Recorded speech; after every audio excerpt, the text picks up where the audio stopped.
दिन है। और देखिए पिछले 24 से 48 घंटे में पूरी दुनिया में चर्चा है ईरान की डांसिंग मिसाइल की, सेजिल मिसाइल की। आपने देखा होगा कि किस तरह से सेजिल मिसाइल गिर रही हैं और बताया जा रहा है कि 24 घंटे के अंदर 30 से 35 सेजिल मिसाइल गिर चुकी हैं। लेकिन आपने सेजिल मिसाइल देखा, खुर्रमशहर 4 देखी, लेकिन अभी एंट्री होनी बाकी है ईरान की ICBM की, इंटर कॉन्टिनेंटल बैलिस्टिक मिसाइल्स की। बिल्कुल ठीक सुन रहे हैं आप। देखिए बार बार ईरान की सेना की तरफ से बात कही गई, पहले भी कही गई थी जंग के पहले, और बीच में भी लगातार कही गई कि हमारे असली अटैक्स होने अभी बचे हैं, असली हथियार फायर होने अभी बचे हैं। अभी तो सिर्फ जो है, अभी तक बताया जा रहा है कि सिर्फ 700 मिसाइल्स फायर की हैं ईरान ने, जो अलग अलग अमेरिका के ठिकानों पे और इजराइल में हुई है। 700 मिसाइल्स फायर हुई है। कल आपने देखा होगा जिस तरह से पूरे दुनिया भर के मीडिया में जो है वो ईरान की डांसिंग मिसाइल की चर्चा थी, सेजिल की चर्चा थी, और हर शख्स ये बता रहा था कि 2000 किलोमीटर उसकी रेंज है और हाइपरसोनिक मिसाइल है और कोई उसे रोक नहीं सकता। और वाकई है भी ऐसा, बेहद खतरनाक। मैंने तो खुद उस पर पता नहीं कितने वीडियो बनाए हैं। लेकिन मुझसे बार बार एक सवाल पूछा जा रहा था कि आगे क्या और भी कुछ बड़ा होने वाला है। अभी ईरान की इंटर कॉन्टिनेंटल बैलिस्टिक मिसाइल बची हुई है। बड़े सारे एक्सपर्ट्स ये बात बता रहे हैं, बोल रहे हैं कि देखिए बीच में जो खबरें आई थी कि एक ईरान से एक मिसाइल का टेस्ट हुआ था करीब 2-3 महीने पहले, जंग के पहले जो टेस्ट हुआ था, और एक मिसाइल ट्रेवल करते हुए रशिया के ऊपर से जाते हुए साइबेरिया में गिरी थी। उसको ट्रैक भी किया था, कुछ मिसाइल्स जो ट्रैकर्स हैं उन्होंने उसको ट्रैक भी किया कि एक ऐसी जो है प्रोजेक्टाइल फायर किया गया जो कि साइबेरिया क्रॉस करते हुए, रशिया क्रॉस करते हुए साइबेरिया पर गिरा। उसके बाद ये चर्चा शुरू हुई थी कि ईरान ने ICBM बना ली है। ईरान की सेना की तरफ से सोर्सेस से ये खबर आ रही थी और इस तरह के दावे किए गए थे कि अब उस रेंज की मिसाइल्स बना ली गई हैं जो न्यूयॉर्क जा सकती हैं, वॉशिंगटन जा सकती हैं। और उसके बाद जो हलचल मची पेंटागन में और अमेरिका में, और वो इस बात की चर्चाएं शुरू हो गई थी कि मिसाइल्स जो हैं वो इस लेवल की मिसाइल्स बन गई हैं कि ये यहाँ तक आ सकती हैं। हालांकि यहाँ तक कि डोनाल्ड ट्रंप ने भी इसका जिक्र कर दिया था। हालांकि उन्होंने दूसरे उद्देश्य से किया था कि उसको एक उन बहानों में शामिल किया जाए जिसके चलते ईरान पर हमले हो। लेकिन एक्सपर्ट्स ये बता रहे हैं कि इस दिन के लिए, आज जो स्थिति है, इसी के लिए ईरान तैयारी कर रहा था। और हर स्तर पर प्लानिंग पहले से तैयार थी कि अगर इस तरह से हमले होते हैं, सुप्रीम लीडर को निशाना बनाया जाता है, तो कैसे जवाब देना है, किन किन हथियारों का कौन कौन से चरण में इस्तेमाल करना है, हर चीज़ पहले से पूरी तरह से प्लान थी। देखिए अगर आप बात करें, जो IRGC की तरफ से दावा किया गया है कि अब तक करीब 3600 ड्रोन फायर किए गए हैं। 3600 ड्रोन अब तक फायर हुए हैं अरब देशों में और इजराइल के ऊपर। जो IRGC सेना का दावा है ईरान की, करीब 700 मिसाइल फायर की गई हैं। 200 ठिकाने तबाह किए गए हैं अलग अलग अमेरिका के, अरब में और इजराइल के, दोनों मिला के 200 ठिकाने तबाह किए गए। और 10 फाइटर जेट्स जो हैं वो गिरा दिए गए हैं, चाहे वो फ्यूल कैरिंग जो होते हैं प्लेन्स, उनको मिला के 10 जेट गिरा दिए गए हैं। ये दावा ईरान की सेना कर रही है। अब आप देखिए इस तरह की बात कही जा रही है कि ईरान की मिसाइल्स खत्म हो गई हैं, ईरान के ड्रोन्स खत्म हो गए। जितनी बार ये बयान आता है डोनाल्ड ट्रंप की तरफ से, उस रात को कई गुना ज़्यादा मिसाइल्स फायर हो जाती हैं। वो खार्ग आइलैंड पर जो हमला किया, उसका बदला था। जो ये 30-35 मिसाइल्स एक बार में गिर गई इजराइल के ऊपर और भयंकर तबाही मची, वो उसका बदला था। जो UAE पर हमले हुए, जो एयरपोर्ट के करीब ड्रोन गिर रहे हैं, 3 जो पोर्ट्स हैं दुबई के, उस पर लगातार हमले हुए, एक मिसाइल भी गिरी है बताया जा रहा है, ड्रोन से लगातार अटैक हो रहे हैं। ये सब के सब उस खार्ग आइलैंड का नतीजा था, उस खार्ग आइलैंड पर हमले करने का नतीजा था। और अब आप सुनिए आगे ईरान क्या करने की प्लानिंग कर रहा है। ईरान की तरफ से ये बात साफ कर दी गई है, ईरान की सेना की तरफ से, कि पूरे अरब देशों में अब अमेरिका की जितनी इंडस्ट्रीज हैं, जितने कारखाने हैं, उन सब को चुन चुन कर मिसाइल से टारगेट किया जाएगा। आपने खार्ग आइलैंड पर हमला किया, वो ऑयल सेंटर ईरान का सबसे बड़ा, जहां से व्यापार होता है, जहां शिप्स खड़े होते हैं, आपने उस कमर्शियल आइलैंड को हिट किया।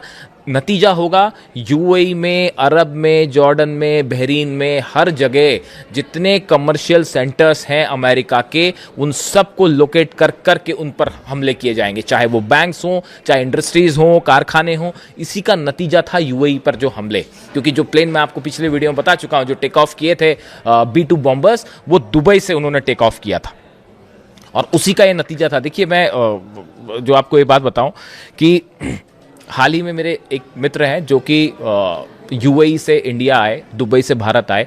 मैंने उनसे ये सवाल पूछा कि वहाँ पे दुबई में क्या हालात हैं और वहाँ लोगों की क्या सोच है। एक तो उन्होंने मुझे बताया कि वो जिस अपार्टमेंट पे रहते हैं दुबई में, उसके ठीक पीछे वाले अपार्टमेंट पे एक ड्रोन स्ट्राइक हुई और वहाँ पे आग लग गई। मैंने उनसे पूछा कि जो दुबई की आम जनता है उनके मन में क्या बात है। जानते हैं उन्होंने क्या कहा? उन्होंने क्या कहा कि उन्होंने बताया कि दुबई के जितने लोग हैं, बाय एंड लार्ज अधिकांश लोग ये मानते हैं कि ईरान पर जो हमला हुआ वो गलत हुआ। ईरान पर जो स्ट्राइक की डोनाल्ड ट्रंप ने, ये बहुत बड़ी गलती थी और सुप्रीम लीडर को निशाना बनाने से दुबई के लोग भी खासे नाराज हैं। हालांकि आप देखिए ये स्थिति जो है सिर्फ दुबई की नहीं है। जो आप अगर लोगों से बात करें, ये स्थिति सऊदी की भी है, यही बहरीन, जॉर्डन, सब देशों की है। जो ये देश है यहाँ पे चाहे शिया हो चाहे सुन्नी हो, हर आदमी को ये बात इस समय खराब लगी है कि सुप्रीम लीडर को निशाना बनाया गया। लेकिन इन सब देशों की जो लीडरशिप है, जो पॉलिटिकल लीडरशिप है, वो अमेरिका के साथ है। देखिए ये द्वंद्व हमेशा रहेगा।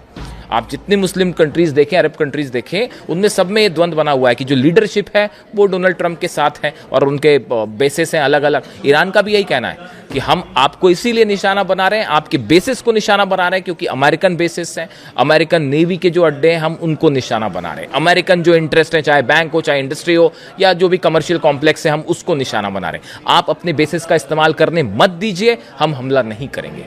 लेकिन जब तक इन अरब कंट्रीज के बेसिस का इस्तेमाल होता रहेगा, हमला यूं ही चलता रहेगा। और चाइना और रशिया के सैटेलाइट्स जो हैं वो हर चीज़ प्रोवाइड कर रहे हैं। अब ये स्थिति देखिए आप, यूएई से फ्लाइट्स डिस्टर्ब हो गई बुरी तरह से और एयरपोर्ट पर खतरा मंडरा रहा है। अब देखिए इसके अलावा जो बड़ी खबर है, डोनाल्ड ट्रंप एक नया प्लान तैयार कर रहे हैं कि कुछ कंट्रीज के साथ मिलकर, अब साथ कौन आएगा ये पता नहीं। फ्रांस मना कर चुका है, जर्मनी मना कर चुका है, इटली मना कर चुका है, ब्रिटेन मना कर चुका है, उधर साउथ कोरिया जैसे देश भी साथ आने को तैयार नहीं, जापान भी तो अब किसके साथ मिलकर फोर्स बनाएंगे पता नहीं। लेकिन कहा जा रहा है कि वो जल्दी ही एक ऐसी सेना का अनाउंसमेंट कर सकते हैं जो मिलकर अपनी फोर्स जो है वहां भेजेगी।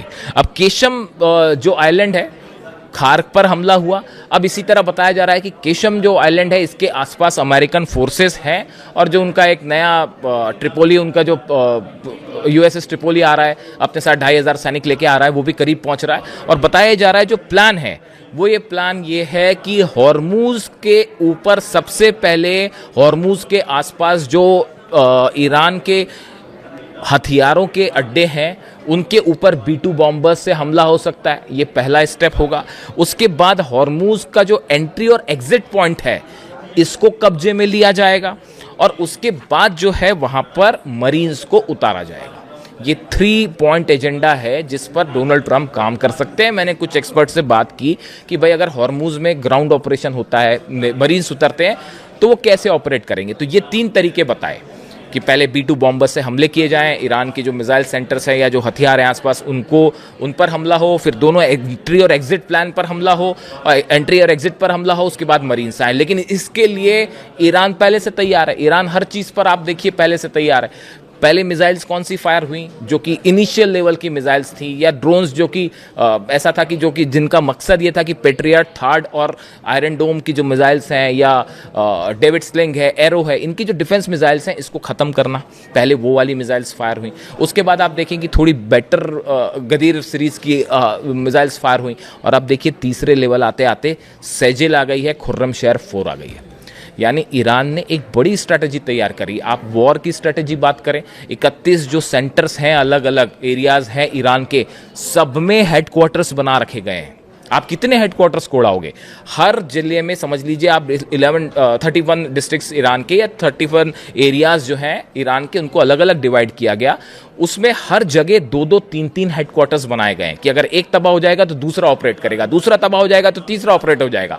ऐसे 31 एरिया में हर जगह 3-3 हेडक्वार्टर्स बनाए हुए हैं। सबको मिसाइल्स दी जा चुकी हैं, सबको ड्रोन्स दिए जा चुके हैं और सबको कहा गया है कि आप बस अब आपको फायर करना है, स्टेज पर फायर करना है। ये भी तय कर दिया गया है कि एक दिन आपको इतने ड्रोन्स फायर करने हैं, इतनी मिसाइल्स फायर करनी है। पहले चरण में ये फायर होगा, दूसरे चरण में ये फायर होगा, थर्ड स्टेज में। ईरान ने एक लंबी वॉर की तैयारी कर रखी है और उस स्टेज के हिसाब से चीज़ें आगे चल रही हैं। इन्होंने बीच में जो है कुछ ईरान ने मिसाइल्स अटैक अपने स्लो किए, तो इन्होंने इनके बयान आने लगे कि वो मिसाइल्स खत्म हो गई है। जैसे ही बयान आया मिसाइल खत्म हो गई है, उसी रात जो है वो 30-35 मिसाइल्स गिर पड़ी इसराइल के ऊपर।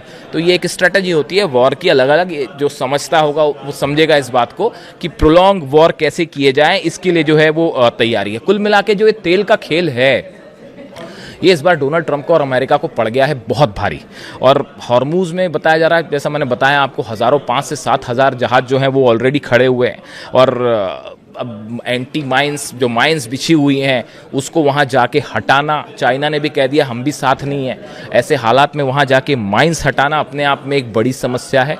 और सऊदी में, दुबई में, कतर में जितने देश हैं, खास तौर पर जो इकोनॉमिकली एडवांस्ड कंट्रीज़ हैं जहाँ पे अमेरिकन इंटरेस्ट हैं, वो सब बिजनेस इंडस्ट्रीज़ निशाने पर हैं जिन पर कभी भी बड़ा अटैक हो सकता है। और ICBM का इंतज़ार कीजिए।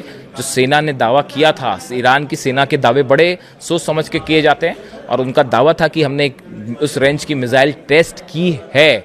अब सोर्सेस इस तरह की बात कर रहे हैं कि अभी वो स्टेज भी आनी बाकी है जिसमें हो सकता है कि 7 से 10 हज़ार किलोमीटर वाली कोई मिसाइल जो है वो फायर कर दे ईरान। लेकिन शायद उसके वक्त का सही वक्त और सही जगह का चुनाव ईरान की सेना करेगी। तो देखते जाइए अभी और क्या क्या सरप्राइज आते हैं। वीडियो कैसा लगा कमेंट करके बताइए। Thank you so much.